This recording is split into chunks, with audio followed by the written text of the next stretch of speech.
ছাত্রদেরকে কেন সরকার ঠান্ডা করতে পারছে না, এইটার দায় তো সরকারের উপরে আসলে যায়। ইন্টারিম সরকার যে কোনো রাজনৈতিক সরকারের চাইতেও দুর্বল। কুয়েটের শিক্ষার্থীদের যে এক দফা দাবি তাদের ভিসি অপসারণের, সেই দাবির সাথে একাত্মতা পোষণ করে তারা যেমন আমরণ অনশনে বসেছে, আমরাও আমরণ অনশন কর্মসূচি বসেছি। আর যতক্ষণ না ভিসির পদত্যাগ হচ্ছে, যতক্ষণ না কুয়েটের শিক্ষার্থীদের অনশন শেষ হচ্ছে, আমরা ততক্ষণ পর্যন্ত অবস্থান করছি তাদের সাথে সংহতি প্রকাশ করে। এখন যেটা হচ্ছে যে আজকে দুপুরবেলা আমরা শুনতে পাই যে কুয়েটের সিন্ডিকেট মিটিংয়ের পরবর্তীতে কুয়েট ভিসি বলেছেন যে তিনি পদত্যাগ করবেন না।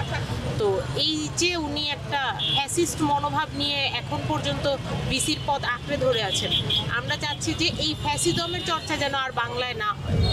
আর এর জন্য সরকার আসলে কেন কোনো পদক্ষেপ নিতে পারছে না, বা সরকার কেন হচ্ছে যে এই ব্যাপারে এখন পর্যন্ত কোনো সিদ্ধান্তে আসতে পারছে না, ছাত্রদেরকে কেন সরকার ঠান্ডা করতে পারছে না, এইটার দায় তো সরকারের উপরে আসলে যায়। ইন্টারিম সরকার যে কোনো রাজনৈতিক সরকারের চাইতেও দুর্বল।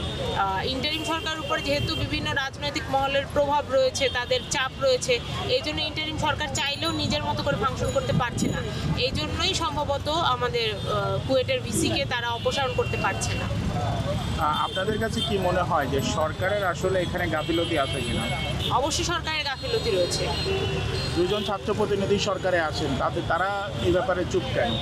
তারা এই ব্যাপারে চুপ নয়, তারা কথাবার্তা বলছে, আমরা যতদূর শুনছি কিংবা তাদের কথাবার্তা আমরা যেগুলা দেখছি মিডিয়াতে আসছে, তারা এই ব্যাপারে কথাবার্তা বলছেন। কিন্তু শুধু তো দুইজন ছাত্র উপদেষ্টা দিয়ে আসলে আমাদের উপদেষ্টা, বাকি উপদেষ্টাদের মানে সব উপদেষ্টাদের সম্মিলিত সিদ্ধান্ত যেহেতু আসে, দুইজন ছাত্রের কথা আসলে কতটুকু শোনা হচ্ছে ওখানে কিংবা তাদের কতটুকু স্পেস দেওয়া হচ্ছে, এটা আসলে সন্দেহ।